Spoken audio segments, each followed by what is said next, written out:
¿Qué tal? ¿Cómo andan? Seguimos en estos videos introductorios de Latín 1 y en esta oportunidad nos vamos a concentrar en presentar por fin la lengua latina en el contexto de las lenguas indoeuropeas. Es decir, vamos a dejar en suspenso un poco todo lo que veníamos desarrollando a propósito de los distintos periodos históricos que atraviesan la historia de la Roma antigua. Así les doy un poco de tiempo para terminar con la lectura de Grimal, si no lo hicieron, y sobre todo de Tito Livio, porque lo de Tito Livio va a ser la fuente o el punto de partida del próximo video que nos vamos a dedicar, del próximo video me refiero al de la próxima semana, que nos vamos a dedicar a la monarquía. Entonces, bueno, para que puedan aprovechar el video con esa lectura de base, digamos así. Así que eso va a quedar un poquito en suspenso. Y ahora nos vamos a concentrar entonces en esta protolengua de la cual derivan muchas otras lenguas, y entre ellas el latín, que es el indoeuropeo. Para ello, nuevamente tenemos un mapa, así que voy a apagar la cámara para poder ver el mapa en su extensión. Estamos acá en esta zona del Cáucaso, ¿sí? Fíjense, estamos entre el Mar Negro y el Mar Caspio, ¿sí? El Cáucaso, o toda esta región, limita al oeste con el Mar Negro y al este con el Mar Caspio. Si saco el zoom, lo pueden ver ahora en perspectiva o en relación con la zona de influencia con la cual habíamos trabajado la vez pasada, ¿no? Partiendo de la península itálica, ¿no? Y todo el Mediterráneo, este, bajo dominio romano. Bueno, el Cáucaso está acá, en esta zona. ¿Por qué nos partimos del Cáucaso? Porque se cree, y cuando digo se cree es porque digamos, todas las formulaciones que podemos hacer son en algún punto no solamente hipotéticas, sino que tienen un grado de imprecisión alto, porque estamos hablando del año 4000 antes de Cristo. Es muy difícil, como podrán imaginarse, tener certezas respecto de una época de la cual hay muy poco testimonio, pocas fuentes de todo tipo, ¿no? Bueno, decía, hacia el año 4000 lo que se supone es que los habitantes de esta región del Cáucaso empezaron a migrar, y empezaron a migrar principalmente por falta de recursos, por falta de alimentos, por escasez, y empezaron a migrar en sucesivas oleadas migratorias, un pueblo nómade, este pueblo indoeuropeo, llamado indoeuropeo, llamado así por las zonas a las cuales migró, supuestamente, ¿no? Decía, empezó a migrar primero a la zona de Anatolia, es decir, esta zona de Asia Menor, después a la zona de la India, ¿sí? Al sureste, eh, y por supuesto, al fin entró en Europa, ingresó en Europa, y todo este desplazamiento migratorio lo que hizo fue impactar, por supuesto, en distintas manifestaciones lingüísticas, en distintas realizaciones lingüísticas que se denominan ramas, ¿sí? De esta lengua hipotética del proto-indoeuropeo, sobre la cual quiero hacer algunas precisiones a continuación. Veamos. Lo que se estudió fundamentalmente en el siglo XVIII, y a partir de las investigaciones de un lingüista llamado Franz Bopp, un lingüista que trabajó en el marco, digamos, de una corriente de estudios lingüísticos dominante en la época, digamos, podemos decir una escuela lingüística del siglo XVIII que se conoce como la gramática comparativa, ¿sí? O la lingüística comparativa, es decir, estudios lingüísticos dedicados a comparar las lenguas, los sistemas lingüísticos entre sí. En particular, este Franz Bopp se dedicó a tres lenguas: el latín, el griego, me refiero al griego clásico o antiguo, no el actual, no el moderno, y el sánscrito. El sánscrito es la lengua antigua de la India, la lengua clásica de la India. Eh, Recién hablábamos, ¿no? de la India como una de las zonas migratorias de este pueblo del Cáucaso, ¿no? De estos pobladores del Cáucaso. Bueno, ¿qué hizo este Franz Bopp? Empezó a buscar entre estas lenguas lo que se conocen como coincidencias fónicas, es decir, coincidencias por sonidos, coincidencias de raíces, es decir, de las bases de las palabras, eh, patrones léxicos en definitiva, es decir, bueno, todo aquello en común que tuviesen. Y encontró bastante material en ese sentido, bastantes indicios, bastantes elementos. Tomemos un ejemplo. Tomemos la palabra pater en latín, que da padre, por supuesto, después en castellano, ¿no? De ahí viene padre. En griego se dice pater. Por supuesto, esto es griego, pero pasado al alfabeto latino. En el alfabeto griego, esto se escribe así. No tienen por qué saber cómo se escribe esto, lo doy simplemente como ejemplo para explicar en qué consiste este fenómeno que es la transliteración. La transliteración no es otra cosa que pasar de un alfabeto a otro, de un sistema de escritura a otro. Transliteración, pasar de una letra a otra, si se quiere. Es decir, la palabra es la misma, la lengua es la misma, lo único que cambia es el sistema con el cual escribo, o con un alfabeto o con otro. Y en sánscrito, esta palabra, padre, se dice pitar. También acá esto está transliterado porque en sánscrito pitar se escribe o se dibuja así. Es la I, pitar. Bien. Este sistema de escritura, ¿sí? Se llama Devanagari, es un sistema de escritura silábico que usaba el sánscrito. ¿Sí? El sistema de escritura del sánscrito es un sistema de escritura muy complejo porque de alguna manera lo que ellos intentaban con la escritura era una suerte de soporte deficitario respecto de la oralidad. Eh, Cuidaban mucho la palabra oral y tenía preeminencia sobre la escritura. Entonces la escritura tenía que poder, si se escribía finalmente, tenía que ser una escritura lo más sutil y lo más compleja posible, que reprodujera con exactitud o con la mayor exactitud posible esa oralidad y esa pronunciación, digamos.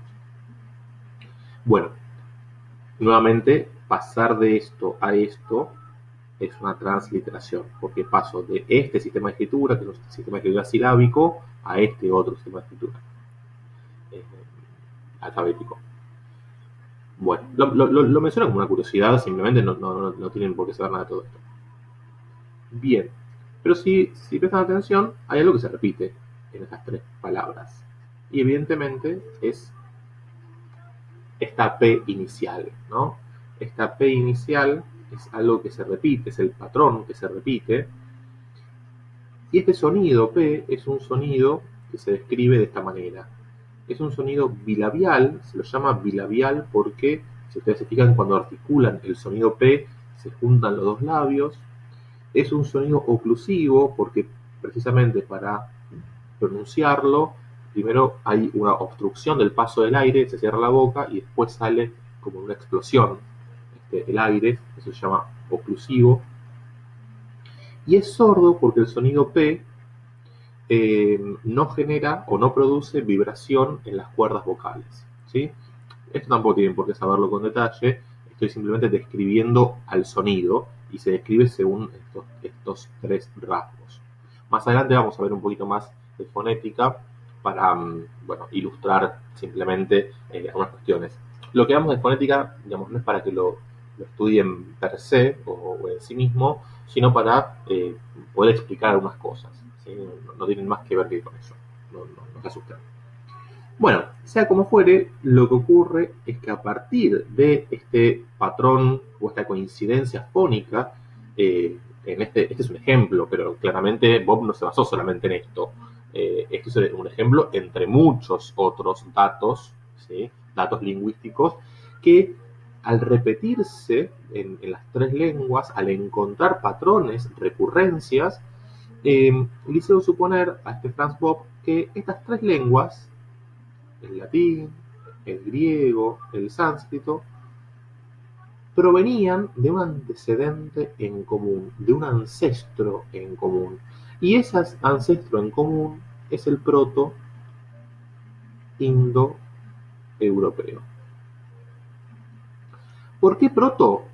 Porque esta lengua indoeuropea se la considera una proto-lengua, es decir, una lengua reconstruida, porque no tenemos ningún testimonio escrito, ninguna fuente, ninguna inscripción, nada en indoeuropeo.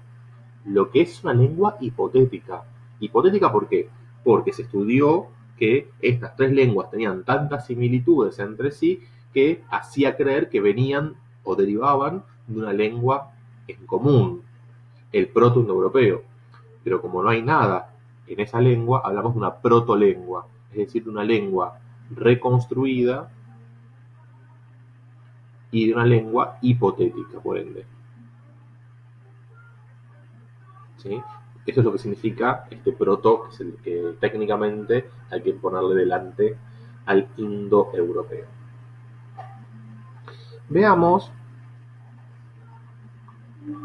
ahora en otro mapa, no este. No, primero veamos esto, el, el árbol de las lenguas indoeuropeas, ¿no? Noten este lenguaje metafórico biologicista, ¿no? Para hablar de las lenguas y de la evolución de las lenguas, ¿no? Hablamos de familia de lenguas, ramas de lenguas, ¿sí? Antepasados, ancestros. Bueno, estas metáforas son las que evidentemente mejor se adecuan al, para describir estos fenómenos lingüísticos. Bien, tenemos entonces en la cima del árbol al proto-indoeuropeo, ¿no? Y empiezan a desplegarse después distintas ramas. A nosotros nos va a interesar particularmente la rama itálica, ¿sí? Porque esta rama itálica, que a su vez tiene dos subramas, la latino-falisco y la osco-umbro.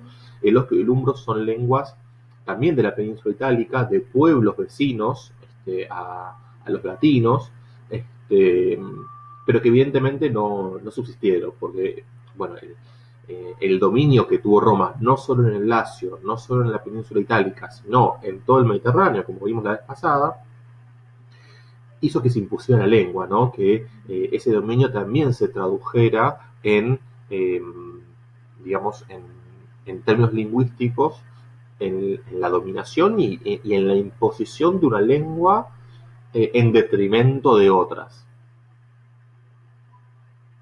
Fíjense entonces que de esta rama latino-falisco subsiste solamente el latín. El latín es la única lengua productiva, en el sentido de la única lengua que genera descendencia, otra metáfora biologicista, y descienden o derivan del latín este grupete de lenguas, que son las famosas lenguas neolatinas o lenguas romances.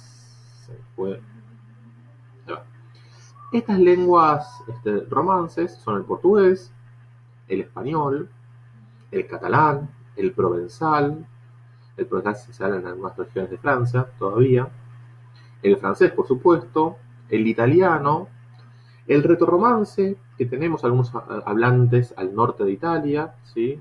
Como el ladino, por ejemplo, y el rumano, ¿no? La lengua de Rumania.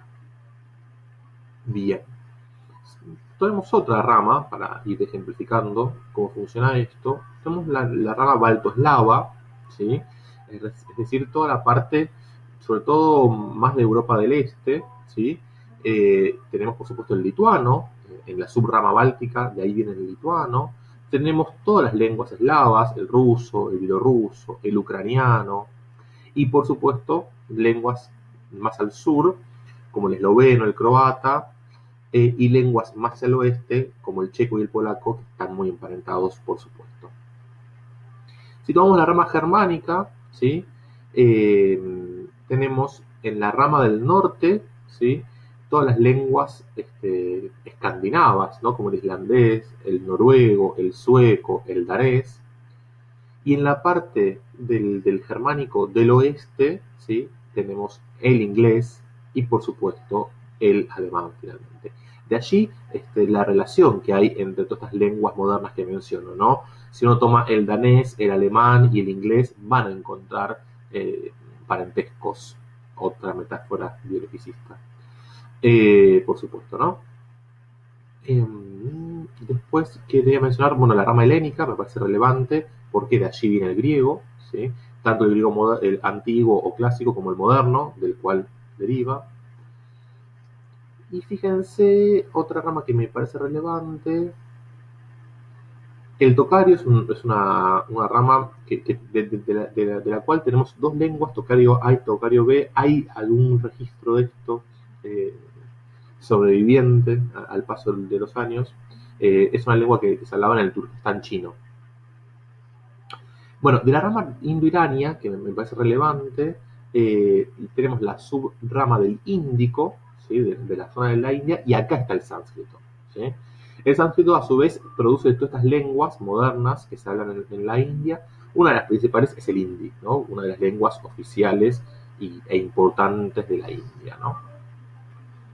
Bueno, después de esto, si quieren, lo pueden ver con más detenimiento, ponen pausa en el video y pueden jugar un poco a ver cómo se arman estas lenguas, ¿sí?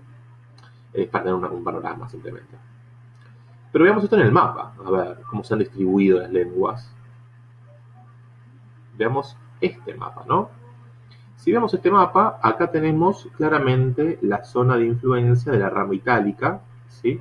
Pero noten cómo el latín que se desarrolló en Roma, en esta zona del Lacio, producto de la formidable y apabullante expansión del Imperio Romano, tuvo influencia en todo este sector. ¿Sí? La productividad, digo, desde el latín, en lo que se llaman lenguas romances, que son las lenguas derivadas del latín, es notable porque, bueno, salió estrictamente de esta zona inmediata de la península itálica y se ha expandido. Acá estaba el celta, dominado, por supuesto, por el avance del latín, pero fíjense que aún como lengua dominada, hay un sustrato celta, por ejemplo en el gallego, ¿no? En toda la parte de Galicia hay un sustrato celta que, bueno, que tiene que ver con estos procesos, ¿no? Bueno, acá al norte ubicamos el germánico, ¿no? Y su incidencia, por supuesto, en todas las lenguas eslavas, en el inglés, después en el alemán, ¿sí? El eslavo, ¿sí? Y las lenguas como el ruso, el croata, el, el checo y demás. Acá tenemos el anatolio, ¿sí? Y todas las lenguas de la zona de Asia Menor, ¿sí? Actual Turquía. Acá tenemos el griego, por supuesto.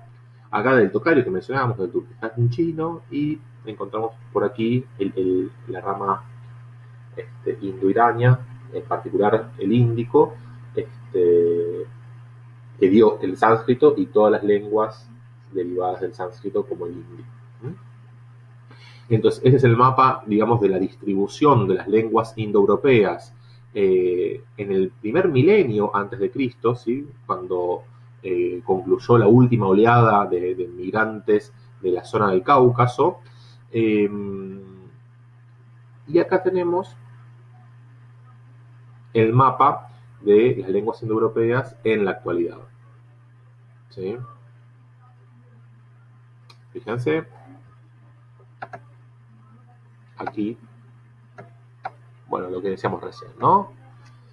Las lenguas romances, el italiano, el retorromance al norte de Italia, el provenzal al sur de Francia, el francés, por supuesto, el catalán, el español y el portugués. Estoy mencionando todas las lenguas romances, ¿sí? Las lenguas escandinavas, el noruego, el sueco, el danés, acá en Dinamarca.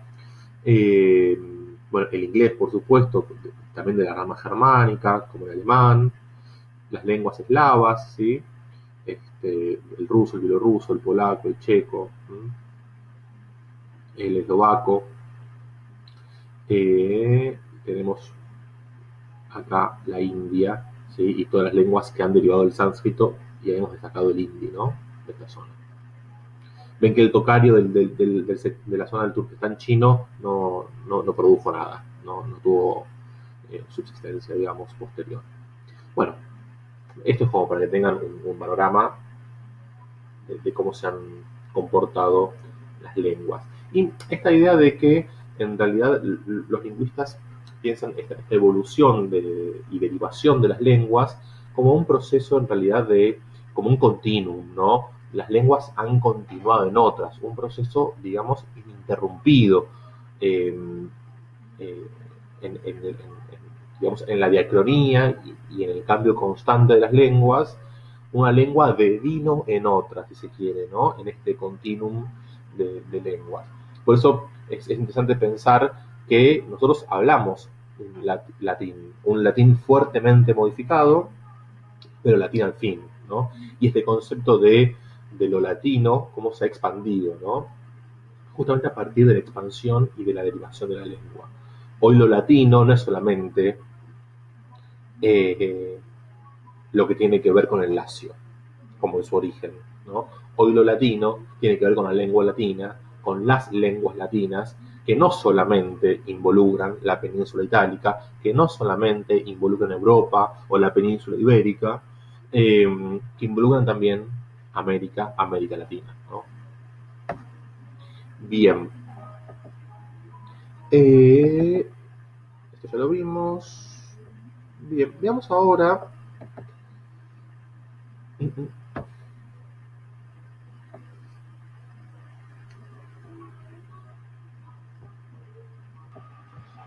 Perdón, me tomé porque paré un poco y ahora retomo porque quería tomar algo de café. Decía, eh, veamos ahora un ejemplo. Me gustaría ejemplificar con una raíz indoeuropea para que vean cómo esa raíz, qué productividad tuvo y qué evolución tuvo esa raíz reconstruida en distintas lenguas, por un poco, digamos, con una raíz bastante importante por las palabras que dio, que es la raíz leg. Fíjense cómo estoy anotando una raíz en proto-indoeuropeo. Primero le pongo un asterisco delante. Y le pongo un asterisco delante para indicar que es una reconstrucción, que es una raíz hipotética. ¿Sí? Eso es lo que marca el asterisco delante. Y pongo un guión después de la raíz para indicar que es una raíz, justamente. Es decir, que no es una palabra completa. Bien, esta raíz leg en indoeuropeo tiene un primer significado, que es el significado de recolectar, reunir, recoger, ¿sí? Recolectar. Fíjense cómo va a ir, qué productividad tiene esta raíz en distintas lenguas. Vamos a empezar con el griego y por supuesto les vamos a pasar cosas al latín, a ver qué va pasando. Y quiero llegar al castellano también, ¿no? En griego, esta raíz leg da un verbo muy importante, cuando estudien griego lo van a aprender rápidamente, que es el verbo lego. Se escribe así, se translitera así. El verbo lego es un verbo que significa decir, significa hablar, incluso expresar. Fíjense cómo la evolución en cuanto al sentido también, ¿no? Tenemos un sustantivo emparentado con este verbo y por supuesto con esta raíz, que es el sustantivo logos, un sustantivo muy importante. Logos significa palabra, significa discurso, relato, razón, incluso. Es un término claramente polisémico y de traducción compleja, logos. Eh, Tenemos también el término lexis,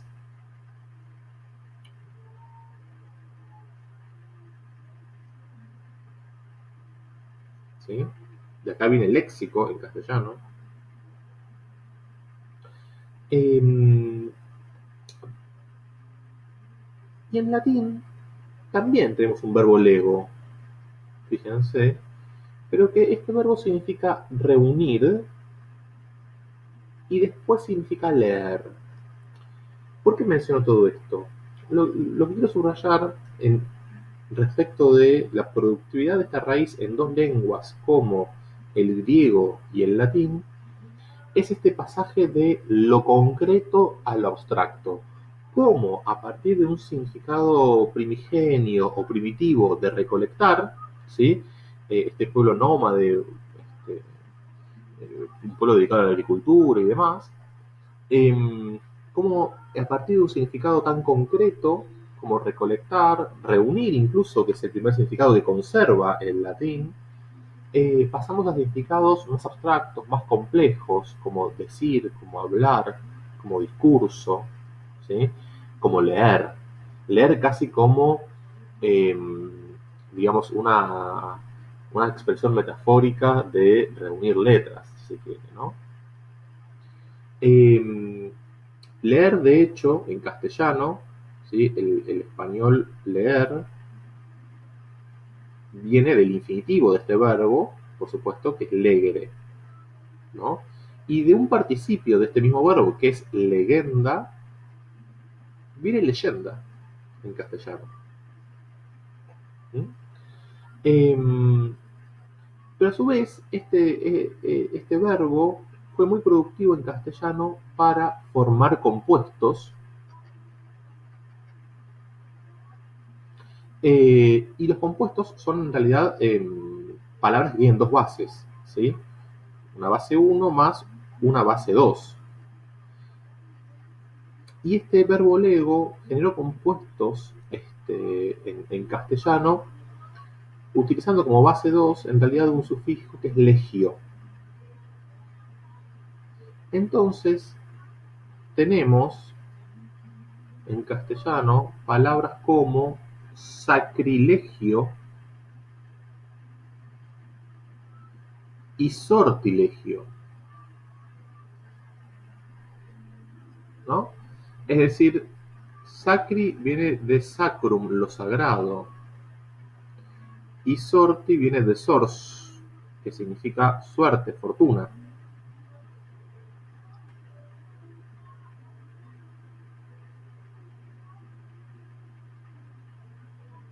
Sagrado.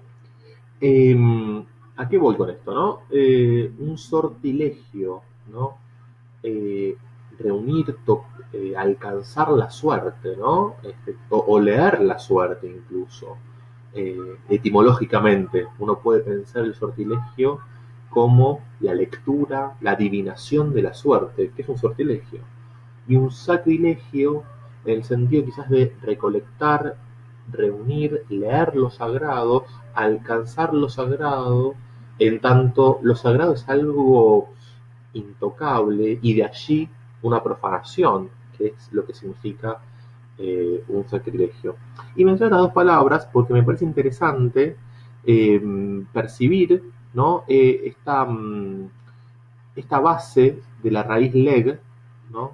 Esta raíz leg, cuán productiva que es y cómo estos significados primitivos de reunir, de recolectar, de leer incluso, aparecen quizás ocultos, ¿sí? En estas palabras. Cuando uno dice sacrilegio o cuando uno dice sortilegio, quizás no se da cuenta que en la historia de esta palabra, si uno se remonta en el tiempo hacia atrás, están también estos significados primeros. Me parece que es interesante pensar las palabras y pensar las lenguas de esta manera. Hay un libro que lo hace mucho mejor que yo de todo esto, con otros ejemplos, no con este en particular. Hay un libro que lo hace con el vocabulario de las pasiones, en realidad, se concentra en eso. Es un libro que recomiendo porque está muy bien escrito, es muy claro realmente, de una lingüista argentina, Yvonne Bordelois. Esto es objetivo para pasar la cuarentena, no es otra cosa. Eh, Nunca les voy a preguntar sobre esto, pero sí, me parece que viene a cuento y por ahí una tarde de cuarentena se puede pasar mejor. Se llama Etimología Etimología de las pasiones. Está publicado por Libros del Zorzal y tiene que ver con un estudio de Yvonne Bourdellois que desarrolló en el marco de un seminario con el profesor Macialino, un profesor de griego, un profesor argentino de griego de la Universidad de Buenos Aires, un profesor que realmente hizo escuela, una escuela de enseñanza de griego.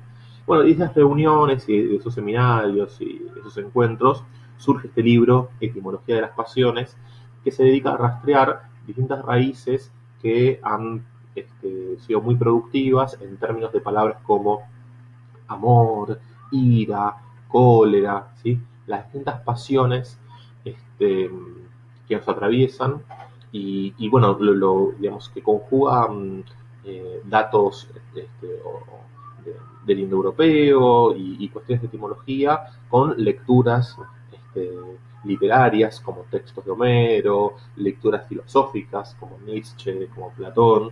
Bueno, me parece que el diálogo que se produce ahí realmente es enriquecedor. Tiene que ver con curiosidades, ¿no? No lo pido como lectura obligatoria, ni mucho menos, pero lo pueden tener en cuenta si les interesa. Bueno, vamos un poquito para terminar con este primer video. Primero no, tercero ya, ¿no? Para terminar con este video, me gustaría hablar de los distintos estadios del latín, ¿no? Ya vimos que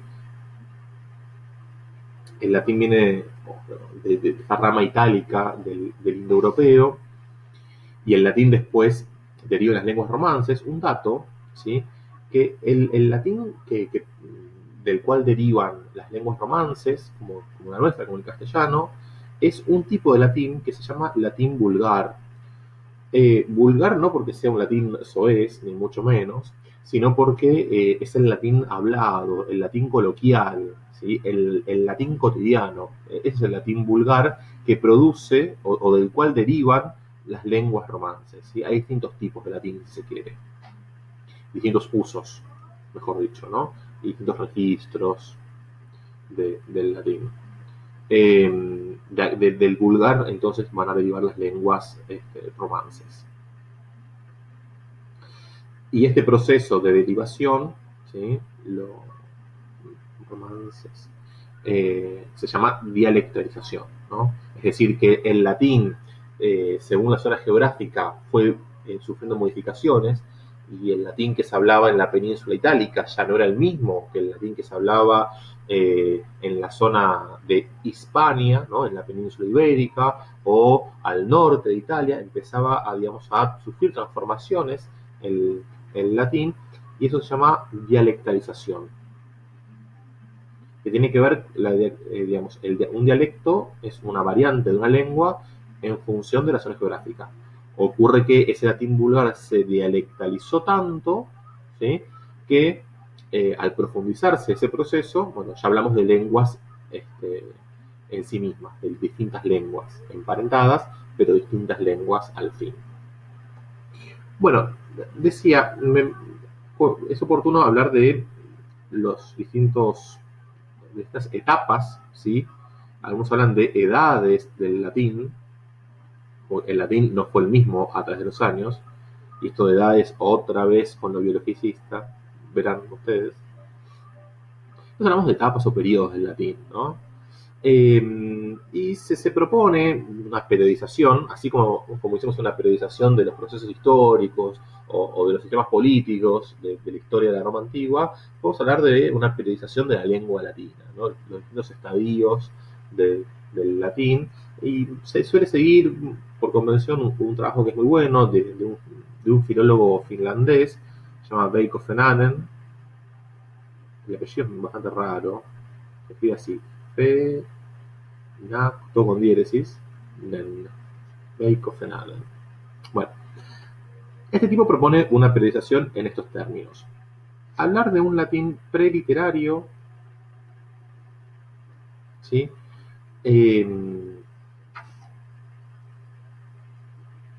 O incluso arcaico, que se lo ubica desde la fundación, en la fecha arbitrarias que dijimos del 753, bueno, o mitológicas, vamos a decir, hasta el siglo III a.C.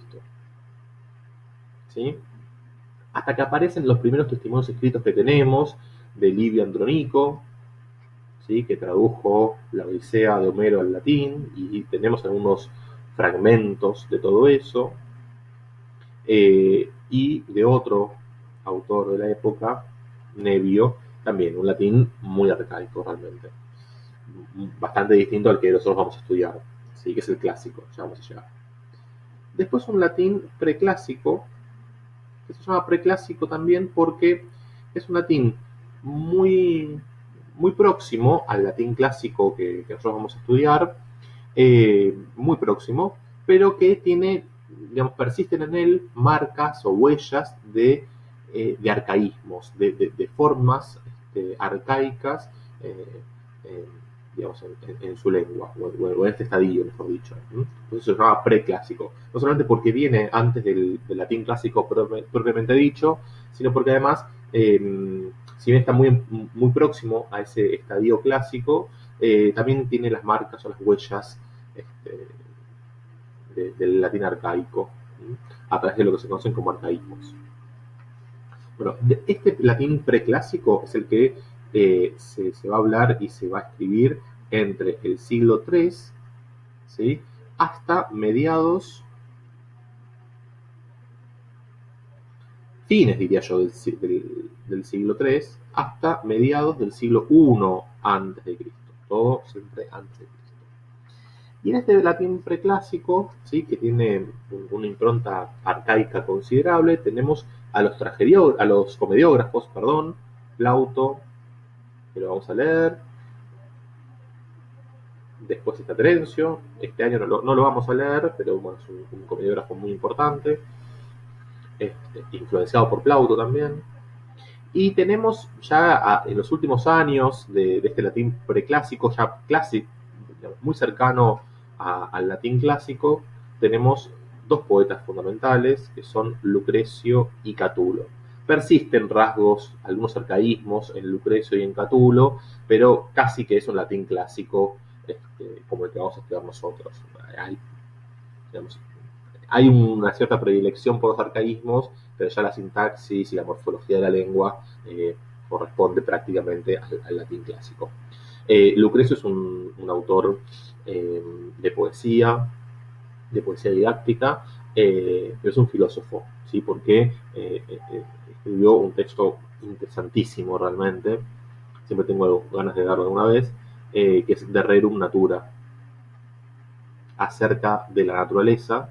Es un poema filosófico que importa, de alguna manera, trae a Roma la filosofía epicúrea, ¿no? La filosofía de Epicuro.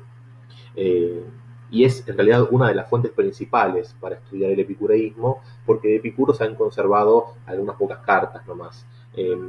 Todas las filosofías helenísticas tienen esta particularidad del problema de la fuente, ¿no? Hay poco texto conservado, porque han quemado todo, me refiero a la iglesia, han quemado todo lo de la producción filosófica del siglo III a.C., o del siglo II a.C., se ha quemado bastante, pero Lucrecio no, y por eso es una fuente muy importante para estudiar y para leer la filosofía epicúrea. Y después tenemos a un autor insoslayable de poesía, que es Catulo, ¿no? Es un antecedente de lo que va a ser después, en el siglo I, antes y después de Cristo, lo que va a ser la poesía elegíaca, ¿no? La elegía de asunto erótico. Bueno, que es un género muy particular en Roma, casi como un género autóctono, diría. Bueno, si seguimos avanzando, llegamos finalmente al latín con el cual nosotros vamos a trabajar fuertemente, que es el latín clásico. El latín clásico, o el periodo, o esta edad del latín clásico, se va a extender entonces por un breve periodo de tiempo, ¿sí? Desde mediados del siglo I antes de Cristo hasta la muerte de Augusto. que, como vimos la vez pasada, se produjo en el año 14 después de Cristo. Bueno, en este latín clásico tenemos, por supuesto, a el inexorable Cicerón. ¿Sí? Se lo considera el modelo del latín clásico. ¿Sí? Quizás la perfección del latín clásico realmente. Esto lo digo de chiste en realidad. Bueno, tenemos a Cicerón en este periodo. Por supuesto tenemos a los que Cicerón, su obra, lo que escribe fundamentalmente son discursos, ¿sí? Tiene que ver con la praxis de la oratoria, pero también tiene una producción muy interesante y prolífica en filosofía. ¿Sí? Y tratados de retórica, por supuesto. Vamos a poner oratoria barra retórica. Entendiendo que la retórica es el estudio teórico, ¿sí?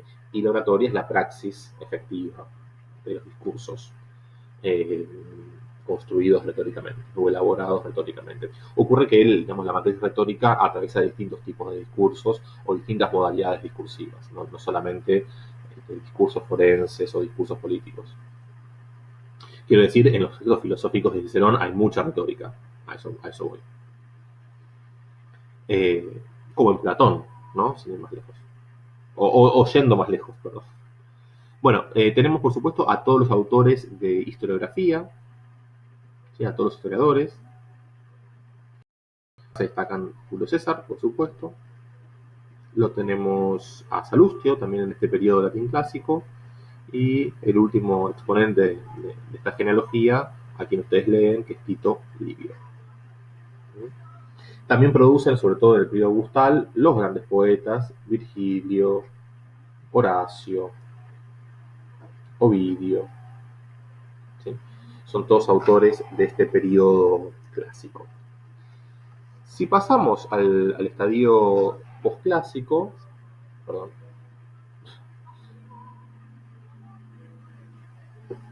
Bien, en el estadio posclásico, es decir, después del clásico, preclásico, clásico y posclásico, así viene. El posclásico es a partir de la muerte de Augusto, en el 14 después de Cristo, hasta el año 200, se lo considera.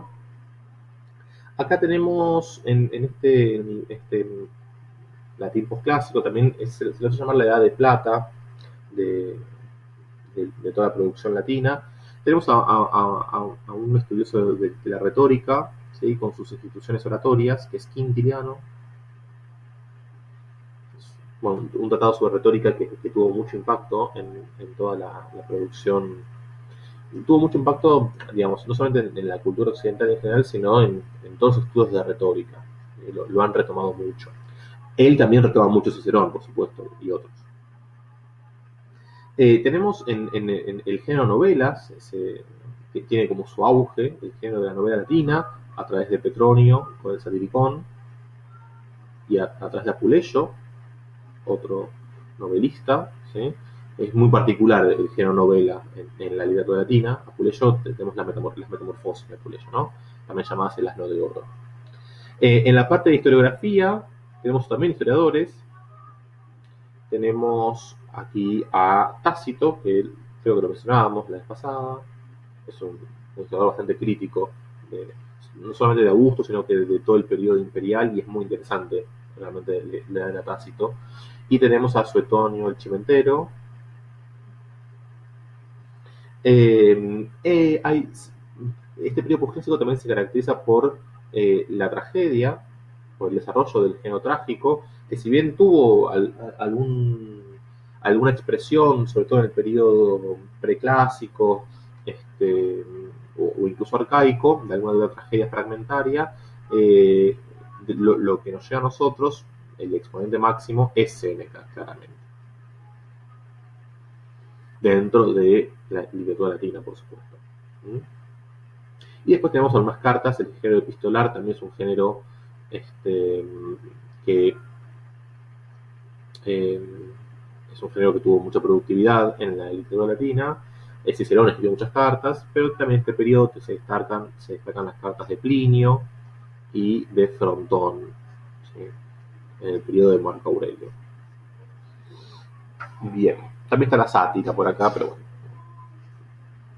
mucho la sátira no me gusta, así que bueno, lo menciono. La sátira, perdón, la sátira también tiene su desarrollo, es como, bueno, también se escribió sátira antes, ¿no? Está la sátira de Lucilio, la sátira de Horacio incluso, pero bueno, acá escriben los últimos satíricos, ¿no? Percio, Juvenal,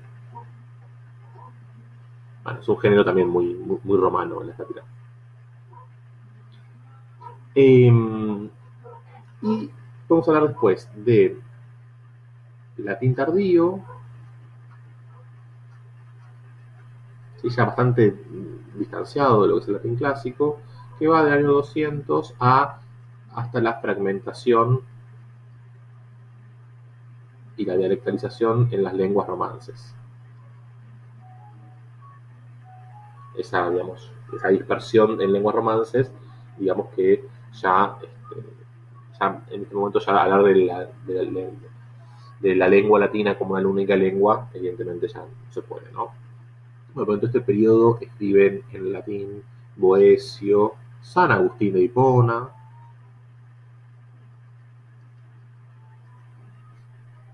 las confesiones son un texto realmente interesante, y San Jerónimo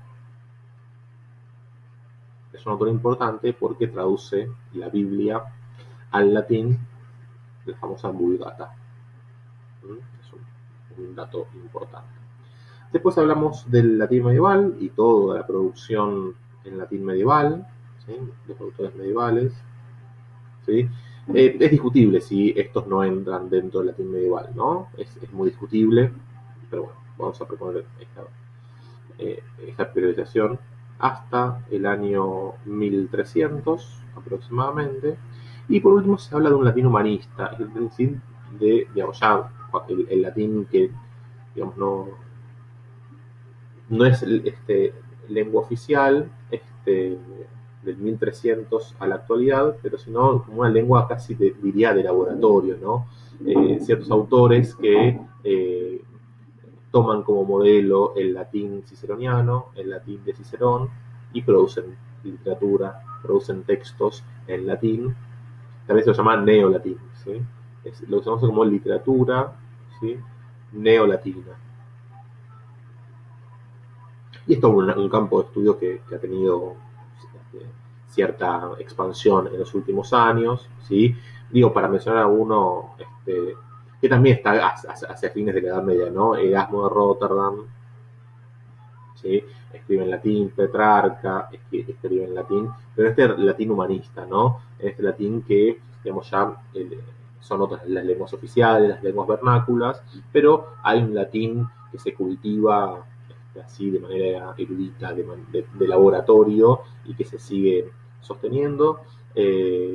Si alguno de ustedes en algún punto quiere escribir un poema en latín, sería este latín, un latín humanista, un latín de laboratorio, digamos así. Pero bueno, me parece que lo importante respecto a esta periodización, sobre todo distinguir el latín arcaico, el preclásico, el clásico y el posclásico. Hasta ahí. Esto último eh, me genera más duda. Digamos, tengo más reparo con esta periodización, con esta parte de la periodización. Pero bueno, para ordenar un poco, sí. Me parece que todos estos esquemas, toda periodización, todo esquema de esta naturaleza es un punto de partida, es un punto de apoyo, no es una verdad revelada. Digo, tómenlo con pinzas, tómenlo como un punto de partida para ordenarse, y para seguir pensando estos temas, no como algo que de un día para el otro pasamos del latín posclásico al tardío, y en el 200, fue el 1 de enero. No, son procesos mucho más complejos. Entre un latín y otro hay digamos, pasos comunicantes. Es un proceso dinámico mucho más complejo. Esta presentación es más que limitada, pero apunta simplemente a ordenar un poco digamos, el fenómeno como punto de partida, y después desarticulémoslo. La idea es esa, después desarticularlo. Bueno, llegamos hasta aquí, seguimos la próxima, que estén muy bien.